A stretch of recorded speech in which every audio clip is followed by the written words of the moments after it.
Welcome back to Draft Day. I'm Roy Firestone here in Los Angeles at the Sheraton, and we're talking to the owner of the hour. If the Rocket is the player of the hour, this is certainly the owner of the hour. The owner, along with John Candy and Wayne Gretzky, among others, and the Toronto Argonauts. That's Bruce McNall.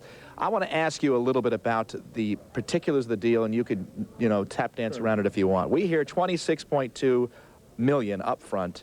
18.2 is guaranteed, 10% ownership upon retirement, and the condo both in Toronto and LA. What's true, what's not true?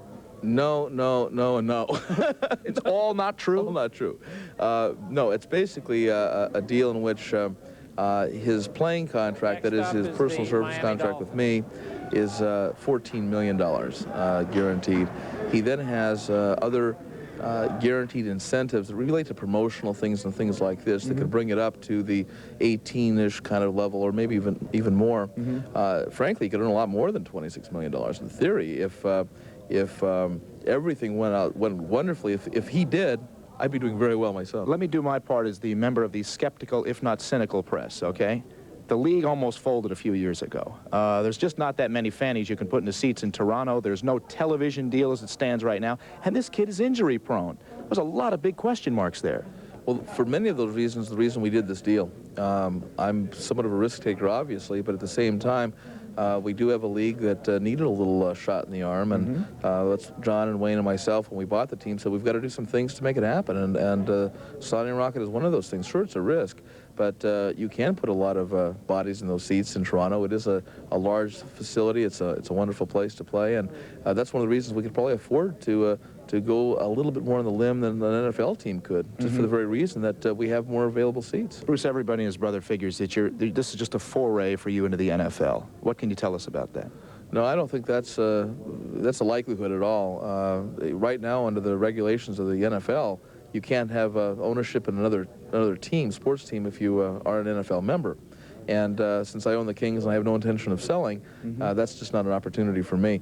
I'm really focusing now on the CFL and trying to make that a viable, exciting situation both in Canada, maybe internationally if we can. From a business standpoint, I believe Sports Channel had the contract for TV last year. I don't know if it applies this year, but as it stands, there's not a multi-year, certainly, for a television network. You've got to get some exposure. Exactly. That's one of the reasons why I was very actively pursuing this, because, again, we want to have more television exposure, both in Canada and in the United States as well, all around North America if we could.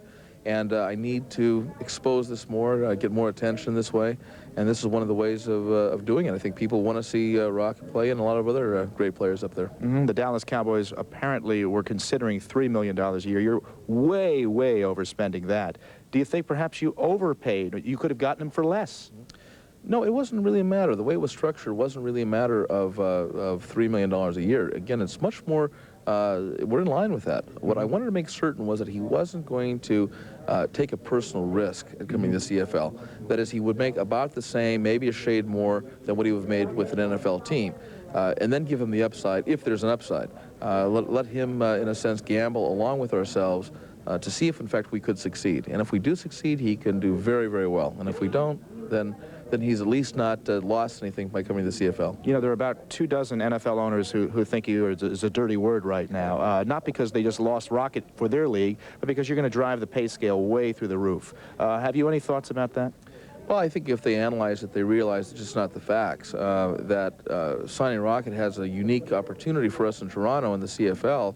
I would not have expected an NFL team to be able to accommodate them the way that we can on the upside. Simply, again, as you point out, we don't have many of the avenues that the NFL presently does do with television, with marketing, with advertising, with people in the seats. We can afford to take that gamble, I think, more than the NFL could. It does not and should not reflect upon what the future is going to have for other players. Can we then, finally, to summarize here, pin you down on exactly what this kid's going to be getting? Well, it'll be, as I say, he'll make somewhere around, in the course of a 4-year period, somewhere from $18 million up to God only knows what, depending upon how well it'll go. Again, $14 million for the contract for 4 years. So the 18 is guaranteed then for the 4 years? Well, it isn't. It's actually 14 that's guaranteed for 4 years. And then there is a guarantee of promotional activities and endorsements, and I'm not exactly certain what that number relates to. It's a percentage, a complicated formula, but it's in that vein.